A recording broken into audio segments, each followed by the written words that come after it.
Hello student, আসসালামু আলাইকুম। কেমন আছো সবাই? মুন্না ইংলিশ কর্নারে তোমাদেরকে স্বাগতম। আজকে আমরা আলোচনা করতে যাচ্ছি 14তম বিসিএস এর ইংলিশ কোশ্চেনটুকু। আমরা প্রত্যেকটা কোশ্চেন একদম নিখুঁতভাবে আলোচনা করব যাতে সকলের বুঝতে সুবিধা হয়। কোশ্চেন আলোচনা করা যাক। One who unduly forwards in rendering service for others is not generally liked in society. আমি বাংলাটা বলে দেই, যে সকল ব্যক্তি তাদের সহযোগিতা না চাওয়ার সত্ত্বেও সহযোগিতা করার জন্য এগিয়ে আসে, সমাজ তাকে পছন্দ করে না। তার মানে অনধিকার চর্চাকারী ব্যক্তি, যার কোনো স্থান নাই অথচ ওই ব্যক্তিটা ওই জায়গায় ঢুকে পড়ে, সেই সকল ব্যক্তিকে সমাজ পছন্দ করে না। আর এই সকল অনধিকার চর্চাকারী ব্যক্তিকে বলা হয় অপিসিয়াস। অপিসিয়াস মানে কি? অনধিকার চর্চি। ঠিক আছে, তোমরা বাংলাটা লিখে নিও। হ্যাঁ, পরের কোশ্চেনটা দেখা যাক। বলছো what is the meaning of the idiom a round dozen? আর রাউন্ড ডজন মানে হচ্ছে ফুল ডজন। তাহলে आंसर কি হবে? A full dozen. পরের কোশ্চেনে চলে যাওয়া যাক।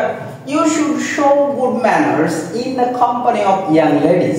বলছে ইয়াং লেডিদের সঙ্গে যখন তুমি থাকবা তোমাকে ভদ্র আচরণ করতে হবে। তাহলে এটা দিয়ে কি বোঝানো হয়েছে? Practice manners, behave yourself, behave gently. তার মানে তোমাকে ভদ্রভাবে আচরণ করতে হবে। এটা সহজ কোশ্চেন, এটা হবে आंसर। 4 নম্বর কোশ্চেনে যাওয়া যাক। Nowadays many villages are lit that electricity. তাহলে আমরা বলবো লিড উইথ মানে কি? কোনো কিছু পাওয়া অর্থে ব্যবহৃত হয়। তার মানে বর্তমানে সকল গ্রামে ইলেকট্রিসিটি বা বিদ্যুৎ দেওয়া হয়েছে। তাহলে আমরা কি বলবো? লিড উইথ, প্রিপজিশন থেকে আছে। ডগ ডেজ আমরা বলি না, it's a dog days, so I don't want to go outside. মানে এটা একটা গরমের দিন। তাহলে ডগ ডেজ মানে হট ওয়েদার। ডগ ডেজ মানে কি? Hot weather. কুকুরের দিন আবার নাম, এটা বলিও না। পরের কোশ্চেনে আসি। The second anniversary celebration of our college will be held on December 15. Which of the following is correct phrase for will be held? এই will be held সম্পূর্ণ হওয়া কোন ফ্রেজ দ্বারা আমরা পাচ্ছি? টেক অফ মানে উড্ডয়ন করা,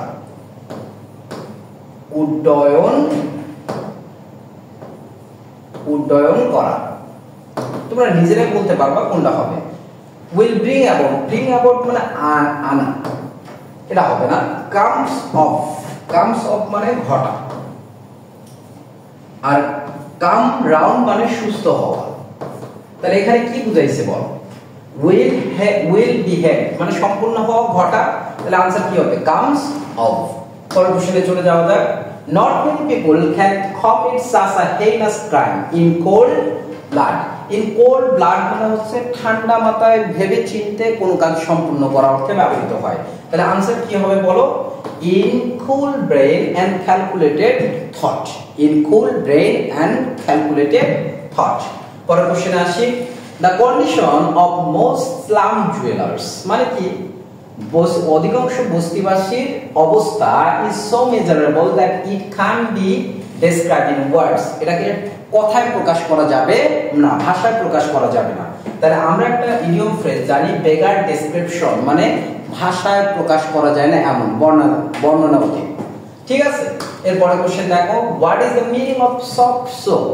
এই সফট সোপ মানে হচ্ছে কাউকে তোষামত করে নিজের কাজ হাসিল করা। ঠিক আছে, কোন ফ্রেজ দ্বারা এটা বোঝাচ্ছে দেখো তো? ফ্ল্যাটার ফর সেলফ মোটিভ, নিজ উদ্দেশ্যে ফ্ল্যাট করা বা তোষামত করা।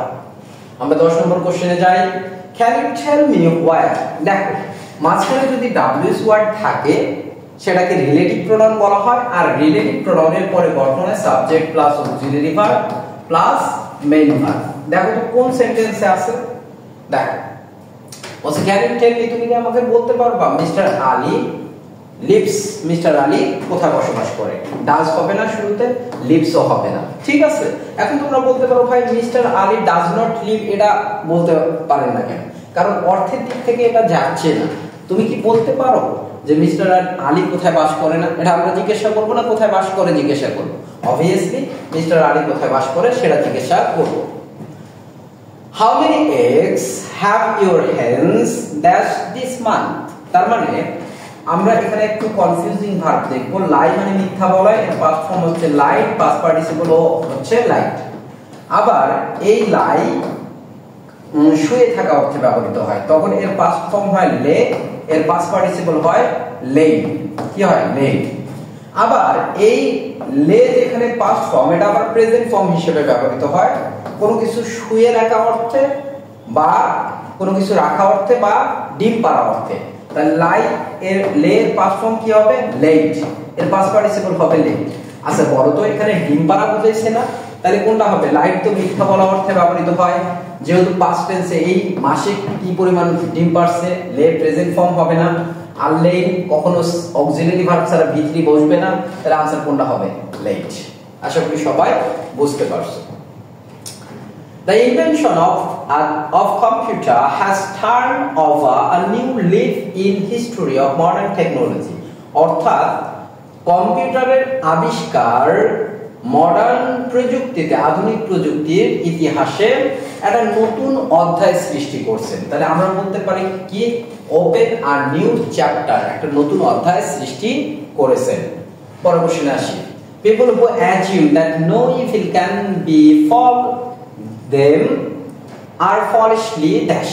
তারা মূলত foolishly কি? ardent, complacent, confident, confident মানে আত্মবিশ্বাসী।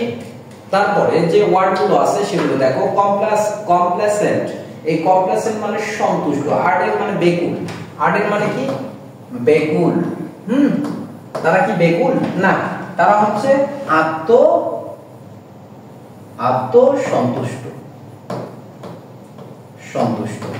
আত্মসন্তুষ্ট। তাহলে এটা হবে आंसर। অ্যাপ্রেন্সিভ মানে ভীতিকর। অ্যাপ্রেন্সিভ মানে কি? ভীতিকর। এটা হবে না। তাহলে পরের কোশ্চেনে চলে যাওয়া যাক।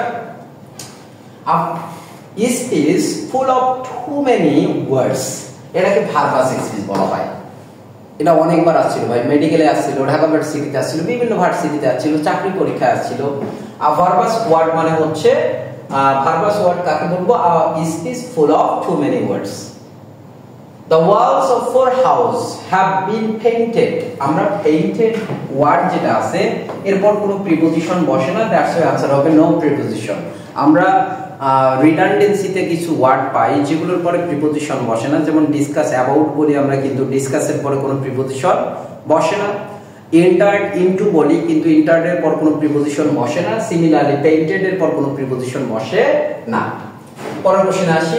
ট্রাই ইউনাইটেডলি মানে যৌথভাবে চেষ্টা করে, উই ওয়্যার এই বলে আমরা সক্ষম হয়েছিল, টু হ্যাভ আওয়ার প্রজেক্ট, আমাদের প্রজেক্ট অ্যাপ্রুভ পেতে। হ্যাঁ, এগেইনস্ট স্ট্রং অপোজিশন, এই যে এগেইনস্ট স্ট্রং অপোজিশন দ্বারা কি বোঝানো হয়েছে?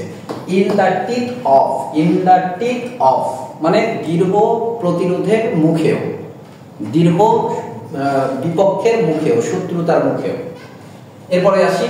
Two meet travel half way, এইটা একটা ফ্রেজ, এর মানে হচ্ছে হতবুদ্ধি হওয়া, টু বি পাজেন্ট। তাহলে to meet travel half way Bangla কি? To be pageant. বুঝছো বিষয়? পরের কোশ্চেনে চলে যাওয়া যাক। তোমরা অবশ্যই যারা এডমিশন বা চাকরি প্রত্যাশী আছো, তোমরা শুরু থেকে বিসিএস এর কোশ্চেনগুলো দেখবা ভাই, অনেক উপকার পাবা এবং হুবহু কমন কোশ্চেন পাবা। ঠিক আছে? আর অবশ্যই যদি তোমাদের ভিডিওটা লাইক মানে পছন্দ হয়ে থাকে, যদি উপকার হয়ে থাকে, অবশ্যই লাইক কমেন্ট শেয়ার করতে ভুলবা না। তাহলে what kind of man is quite the opposite type of supercilious. এই সুপারসিলাস মানে আমাদের আগে জানতে হবে। ঠিক আছে? এই সুপারসিলাস মানে না জানলে आंसर আমরা করতে পারবো না। এই সুপারসিলাস মানে হচ্ছে চতুর ব্যক্তি, যে চতুর চালাক ব্যক্তি। হ্যাঁ, তাহলে অ্যাফাবল মানে হচ্ছে ভদ্র সভ্য ব্যক্তি। বুঝছো? চতুরতম করে না, ভদ্র ব্যক্তি। আর হটি, এই হটি মানে হচ্ছে ডিসডেইনফুল মানে তাচ্ছিল্যপূর্ণ, তাচ্ছিল্যপূর্ণ। এই তাচ্ছিল্যপূর্ণ ব্যক্তিকে ডিসডেইনফুল বলে। উইকড মানে তো জানো দুষ্ট, উইকড মানে হচ্ছে দুষ্ট। হ্যাঁ, আরেকটা ওয়ার্ড আছে এখানে, হটি মানে অহংকারী, হৌটি মানে অহংকারী। তাহলে অবশ্যই এটার অপোজিট মানে সিনোনিম বোঝাচ্ছে, কিন্তু চাইছে অপোজিট। তাহলে অ্যাফাবল হবে ভদ্র। ঠিক আছে? চতুর, ভদ্র। Paradise lost attempt to paradise lost এটা একটা লিটারেচারের কোশ্চেন, কিন্তু এই কোশ্চেনটা মূলত ইংলিশের ক্ষেত্রে আসে। প্যারাডাইস লস্ট একটা ইংলিশ সাহিত্যের বড় ধরনের রচনা। তাহলে justify the ways of man to God, গডে পৌঁছানোর ক্ষেত্রে, গডের কাছে পৌঁছানোর ক্ষেত্রে মানুষের যে প্রচেষ্টা, এটাকে জাস্টিফাই করাই এখানে আলোচনা হয়েছে। এই ছিল আমাদের 14তম বিসিএস এর কোশ্চেন সলভ ক্লাস। আশা করি সবাই বাকি ভিডিওগুলো দেখবা এবং প্রিপারেশন ভালো করে নিবা। ততক্ষণ পর্যন্ত ভালো থাকো, সুস্থ থাকো, দেখা হবে আগামী কোনো ক্লাসে। আসসালামু আলাইকুম।